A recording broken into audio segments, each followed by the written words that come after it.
हुकूमत पाकिस्तानी मुआशी पहलुओं को मद्देनजर रखते हुए मुल्क के बड़े एयरपोर्ट्स गैर मुल्की कंपनियों के हवाले करने के लिए हतमी प्लान तैयार कर लिया है।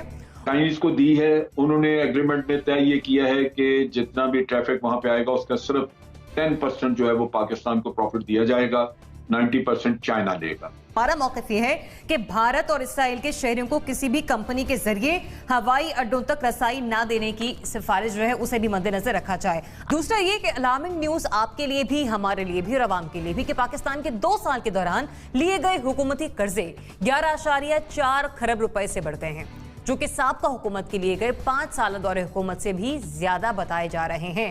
और मवाजना कुछ इस तरह से कर लें कि इस हुकूमत ने 5 साल पूरे किए, जो हमारी पाकिस्तान मुस्लिम लीग नून की हुकूमत है उसने 5 साल पूरे किए, जबकि पीटीआई दौरे हुकूमत का अभी दूसरा साल खत्म हुआ है। खान साहब की हुकूमत में आने के बाद कर्जों की कहानी का मलबा अक्सर खान साहब नून लीग की हुकूमत पर डालते आए हैं, लेकिन क्या आने वाली हुकूमत के लिए भी अमल वो इस तरह से खुद दोहरा रहे हैं? उनकी कैबिनेट ने ज्यादा कर्जे लिए, उनकी हुकूमत ने ज्यादा कर्जे लिए। पहले बात करते हैं हुकूमत के उस फैसले के हवाले से जिसमें वो एयरपोर्ट्स की आउटसोर्सिंग करने जा रही है। नाज़रीन, पाकिस्तान के बड़े एयरपोर्ट्स गैर मुल्की कंपनियों को आउटसोर्स करने का हतमी फैसला किया गया है। हुकूमत इसे इदारे में इस्लाहात के हवाले से और मुआशी पहलू के हवाले से, रेवेन्यू जनरेट करने के हवाले से ले रही है। आप साथ देते हैं हुकूमत का इस फैसले में? ये फैसला दुरुस्त है हुकूमत का? बिस्मिल्लाहिर्रहमानिर्रहीम। देखिए, रेवेन्यू जनरेट करना एक रिक्वायरमेंट है, लेकिन इसके असरात, इसके नतायज वो आपके लिए रेवेन्यू जनरेट करने से कहीं ज्यादा खराब हो सकते हैं। जो उसका फायदा होगा उससे कहीं ज्यादा नुकसान हो सकता है। उसकी बुनियादी वजह यह है कि ये बहुत सारे एयरपोर्ट जो हैं ये डुअल पर्पस की। मुझे आवाज आ रही है? जी बिल्कुल, मैं जनरल साहब को आ रही है। जी जी जी। ये डुअल पर्पस काम कर रहे हैं और ये एयरफोर्स भी इस्तेमाल करती है इन एयरपोर्ट्स को इमरजेंसी में, यानी आम हालात में तो नहीं इस्तेमाल होते, लेकिन इमरजेंसी में ये एयरपोर्ट्स इस्तेमाल हो सकते हैं। इस वजह से इनको किसी गैर मुल्की अथॉरिटी के हाथ में देना आपके लिए एक सिक्योरिटी रिस्क बन सकता है। और वैसे भी जो इससे आपको माली फायदा हो रहा है वो इतना ज्यादा नहीं है कि आप अपने मुल्क की सिक्योरिटी को एड्रेस करें। आपके अपने यहां से ऑपरेशन जो होते हैं उसमें कई दफा आपको ऐसी फ्लाइट्स, ऐसी चीजें जनरेट करनी है, यूनाइटेड नेशन से रिलेटेड हैं या कहीं भी और, जिसका बादौकात आप बाहर खबर तक भी नहीं देते। तो इन हालात में आप अगर किसी के हवाले कर दें अपना सेटअप, जहां आपकी सिक्योरिटी मुकम्मल तौर पे कॉम्प्रोमाइज हो जाए, तो अगर 4 पैसे आपने कमा भी लिए तो वो मुल्क के लिए किस काम के? जरिए आप अभी सिक्योरिटी पैराडाइम में तो जनरल साहब से अप्रोप्रिएट कोई कमेंट नहीं कर सकता और मैं टोटली उनसे इत्तेफाक करती हूँ बाकी सिक्योरिटी के एतबार से। लेकिन जहाँ तक परफॉर्मेंस का ताल्लुक है, सिविल एविएशन बतौर इदारा डीजी यहाँ पर नहीं है। जो एविएशन के सेक्रेटरी हैं वो कोई इजाफी चार्ज के जरिए ये वाली जो जिम्मेदारियां हैं वो निभा रहे हैं। लेकिन परफॉर्मेंस के हिसाब से आप देखें, आपके एयरपोर्ट्स की क्या परफॉर्मेंस है, आपके एयरपोर्ट्स की क्या एफिशिएंसीज है। ये जो इस्लामाबाद एयरपोर्ट पे अभी जो न्यू इस्लामाबाद एयरपोर्ट बना है, वो जो जिस तरह से वो सीलिंग गिर रही है और जो वहाँ हाल हो रहा है, मतलब this is an international airport और I am sorry, this is embarrassing, शर्मनाक बात है ये कि आपके मुल्क के कैपिटल के एयरपोर्ट का ये हाल है। आप उस वक्त वहाँ उधर जो एएसएफ के लोग मौजूद हैं, एयरपोर्ट सिक्योरिटी, उनके आप रवैया देख लें, किस तरह से वो बात करते हैं, कोई प्रोफेशनलिज्म नहीं है। लंबी लंबी कतारें हैं, लोगों को हैंडल नहीं किया जा रहा।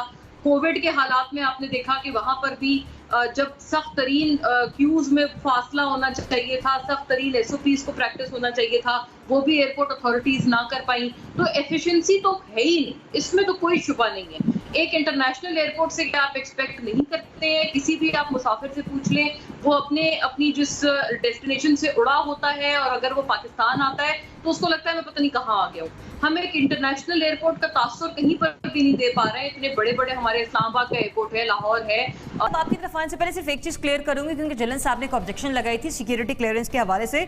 वजारत दिफा की जानिब से भी पॉइंट सामने आया और उन्होंने कहा कि हवाई अड्डों की आउटसोर्सिंग के अमल पर तशवीश का इजहार करते हुए हमारा मौक़िफ़ ये है कि भारत और इसराइल के शहरियों को किसी भी कंपनी के जरिए हवाई अड्डों तक रसाई ना देने की सिफारिश जो है उसे भी मद्देनजर रखा जाए। अब हम अगर रेवेन्यू जनरेट करने के हवाले से भी बात करते हैं, इन दोनों मामलात को मद्देनजर रखकर अब आपका तज्जिया।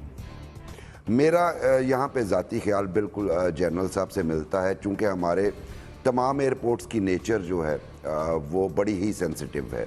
तो हमारी जितने भी बड़े एयरपोर्ट हैं वो इंतहाई, चूँकि हमारे हालात भी इस तरह दोनों बॉर्डर्स पे इस तरह के रहते हैं, हमें इमरजेंसी फ़्लाइट्स लेना पड़ती हैं, हमारे वॉर प्लेन्स जो हैं वो फ़्लाइट्स लेते हैं। तो ऐसी सूरत हाल में मेरा ख़्याल है कि ये इस पे रिव्यू नज़रसानी करनी पड़ेगी। देखिए यहाँ पे एक NGO काम कर रही हो तो हम सेंसिटिव हो जाते हैं, उस पे हम एम्बार्गो लगाने की कोशिश करते हैं जनाब अली कि नेशनल सिक्योरिटी को थ्रेट कर रही है। लेकिन दूसरी तरफ इस तरह के डिसीजन आपके अपने ही नैरेटिव के अगेंस्ट जा रहे हैं। आप सीधी सीधी नेशनल सिक्योरिटी जो है वो कंप्रोमाइज़ करने की कोशिश कर रहे हैं।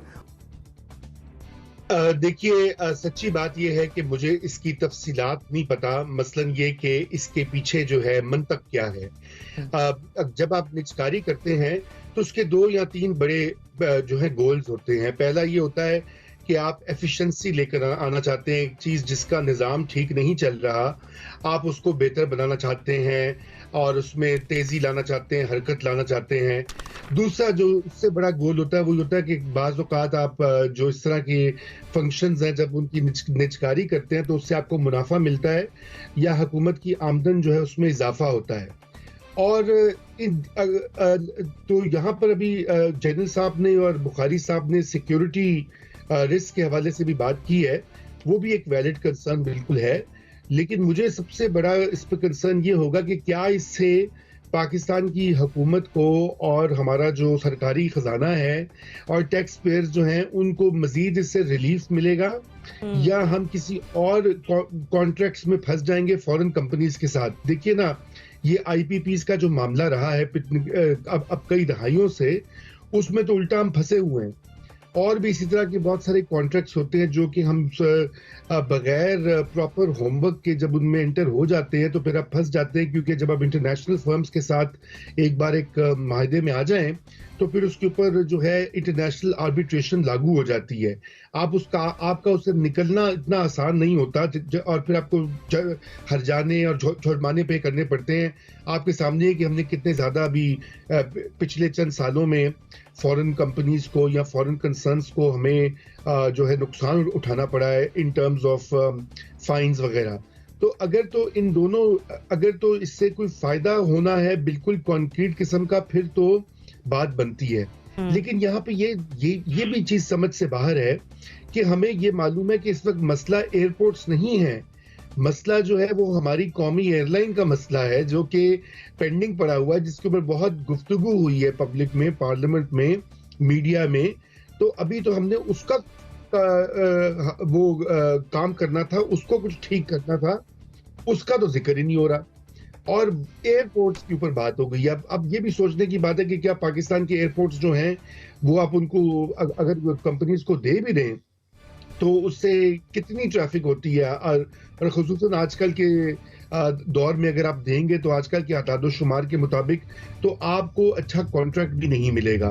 तो ये मेरी तो समझ से बाहर है कि ये क्यों किया जा रहा है और मैं ये समझता हूँ कि इसका थरो रिव्यू होना चाहिए। इस हुकूमत के इस फैसले को किस निगाह से देख रहे हैं? मतलब हमने यहाँ पर हर मामले को मद्देनजर रखना है, सिक्योरिटी का पहलू भी रखना है, स्पेशली हुकूमत का फोकस रेवेन्यू जनरेट करने के हवाले से उस पर भी है। देखें, ये प्रपोज़ल जो है वो पहली मरतबा नून लीग के दौर में आया था और उस वक्त के फाइनेंस मिनिस्टर इसहाक डार ने ये प्रपोज़ल पेश किया था और उस वक्त की जो अपोजिशन थी उसने इसके ऊपर बहुत शोर मचाया था कि ये अब एयरपोर्ट्स तक को बेच रहे हैं और इमारतें बेच रहे हैं और उसमें तहरीक इंसाफ भी